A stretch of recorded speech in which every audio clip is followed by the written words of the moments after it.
ఈరోజు తెలంగాణ రాష్ట్ర గౌరవ ముఖ్యమంత్రి వర్యులు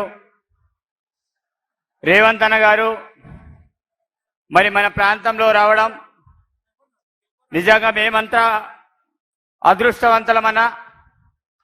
ఎందుకంటే ఆ రోజుల్లో మరి మీ పిసిసి అధ్యక్షుడి హోదాలో మరి ఈ ప్రాంతానికి వచ్చారు.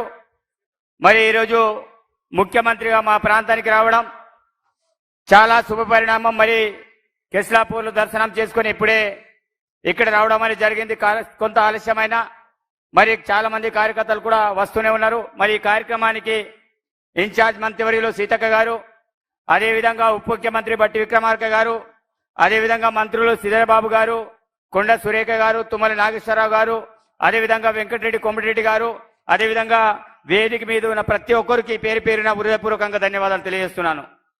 అన్న, ఈ ప్రాంతంలో మరి చాలా రకాలుగా సమస్యలు ఉన్నాయి. మరి ఈ ప్రాంతంలో అత్యంత వెనుకబడిన జిల్లా. మరి చాలా మంది మరి ముఖ్యమంత్రులు ఈ ప్రాంతాన్ని గురించి మాట్లాడుతూ పోయారు. వెనుకబడిన జిల్లా, ఆదివాసుల జిల్లా. ఈ ప్రాంతం అందు కూడా విద్య, వైద్య, వ్యవసాయ పరంగా వెనుకబడిన జిల్లాని చాలా రకాలుగా మాట్లాడారు. కానీ ఈ ప్రాంతాన్ని కనీసం కన్నెత్తి కూడా ఈ ప్రాంతాన్ని కూడా చూడని ముఖ్యమంత్రులు గతంలో మేము చూశాం. కానీ తెలంగాణ రాష్ట్రంలో ప్రజాపర్వతం ఏర్పడిన తర్వాత వెంటనే మొట్టమొదటిసారిగా మా ప్రాంతంలో మరి ఈ ప్రాంతంలో బహిరంగ సభ ఏర్పాటు చేయడం చాలా సుపరిణామం. తప్పకుండా మేమైతే అనుకుంటున్నాం ఈ యొక్క పిలుపు రేపు రాహుల్ గాంధీకి గెలుపుకు ఒక నాందిగా కాబోతుందని ఈ సందర్భంగా నేనైతే విజ్ఞప్తి చేస్తున్నాను. అన్న, ఈ ప్రాంతంలో విద్యాపరంగా ఆ రోజుల్లో గౌరవ ముఖ్యమంత్రి, మాజీ ముఖ్యమంత్రి వర్యులు కేసీఆర్ గారు జోడేగా ప్రాంతంలో వచ్చి ఈ ప్రాంతాల్లో విద్యాపరంగా అన్ని రకాల డెవలప్మెంట్ చేస్తామన్నారు. మరి గిరిజన విద్యాలయాన్ని ఏర్పాటు చేస్తామన్నారు. కానీ ఈ ప్రాంతంలో ఎలాంటి విశ్వవిద్యాలయాలు లేవు. మరి నిజామాబాద్ లో విశ్వవిద్యాలయం ఉంది, అదేవిధంగా కరీంనగర్ లో విశ్వవిద్యాలయం ఉంది. కానీ ఉమ్మడి ఆదిలాబాద్ జిల్లాలో ఎలాంటి విశ్వవిద్యాలయాలు లేవు. కాబట్టి ఈ ప్రాంతంలో గిరిజన విశ్వవిద్యాలయం ఏర్పాటు చేయాలని, నర్సింగ్ కళాలయం ఏర్పాటు చేయాలని, హార్టికల్చర్ విశ్వవిద్యాలయం ఏర్పాటు చేయాలని మేము స్పెషల్ గా విజ్ఞప్తి చేస్తున్నామన్నా. ఎందుకంటే ఆ రోజుల్లో నేను విద్యార్థి సంఘ నాయకులుగా మరి ఉమ్మడి ఆదిలాబాద్ జిల్లా వ్యాప్తంగా బస్సు యాత్ర కార్యక్రమం చేపట్టడం జరిగింది.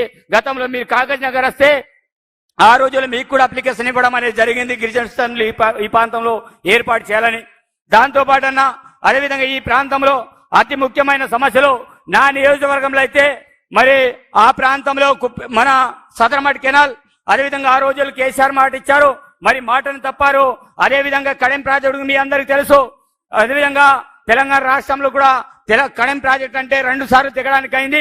కనీసం దానికి గ్రీజు కూడా డబ్బులు పెట్టకుండా కనీసం దాని యొక్క మరమ్మతులు కూడా చేయలే.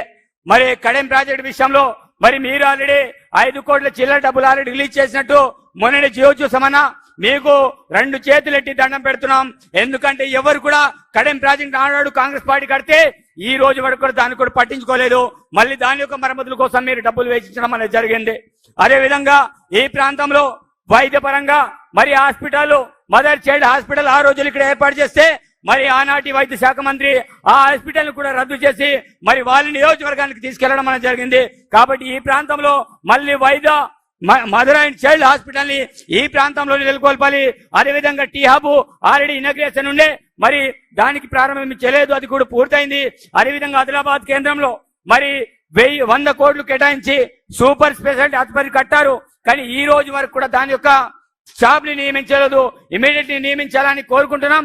అదేవిధంగా ఈ ప్రాంతంలో అదేవిధంగా 370 బాధితులు చాలా మంది మిమ్మల్ని కలవడానికి ఎక్కడికి వచ్చారు, కానీ కలిసే అవకాశం లేకుండా పోయింది. కాబట్టి 370 బాధితులు డైలీ సీతక్క గారికి కావచ్చు, నాకు కావచ్చు, డైలీ వాళ్ళ యొక్క అప్లికేషన్ పెడుతూ మా చుట్టూ తిరుగుతున్నారు.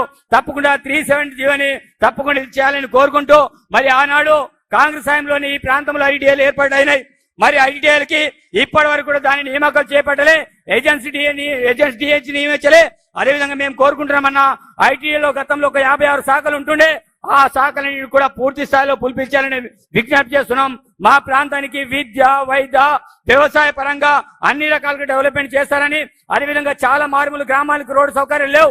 తప్పకుండా ప్రతి మారుమూల గ్రామానికి రోడ్డు సౌకర్యం కల్పించాలి. అదేవిధంగా పోడు భూముల సమస్య తీవ్రంగా ఉందన్న. ఎందుకంటే ఈ ప్రాంతంలో చాలా మంది పోడు వ్యవసాయం చేసే రైతులు ఉన్నారు. ఆ రోజులో చాలా మంది పారిశ్రామికులు కొట్టడం జరిగింది.